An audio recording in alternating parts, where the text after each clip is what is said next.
Hello everyone, তো অনেক বছর পর চলে এলাম নতুন একটা what I it in a day video নিয়ে। তো সকালে প্রথমেই খেয়ে নিলাম চা দিয়ে সকালটা শুরু হয় আমার। তো তারপরে খেয়ে নিলাম তরমুজ। কার কার তরমুজ খেতে ভালো লাগে অবশ্যই জানিও। তারপর দুপুরে খেয়ে নিলাম ভাত, কুমড়োর তরকারি আর ছিল 2 রকমের মাছ। আমি তো মাছ খুব একটা পছন্দ করি না, তবে সেদিন মা মাছটা খুব সুন্দর রান্না করেছিল। তারপর বিকেলে খেয়ে নিলাম মটকা কুলপি। সত্যি ছোটবেলার কথা মনে পড়ে গেল, আগে কতই কিনে কিনে খেতাম এই মটকা কুলপিগুলো। তো যাই হোক, তারপর বিকেলবেলা একটু গিয়েছিলাম বাইরে ঘুরতে। তো আসার পথে নিয়ে এসেছিলাম চিকেন পকোড়া আর ছিল ভেজিটেবল চপ।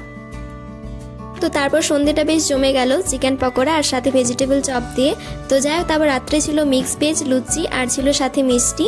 তো ডিনারটা এভাবে কমপ্লিট করলাম। তো তোমাদের ভিডিওটা কেমন লাগলো অবশ্যই কমেন্ট করে জানিও।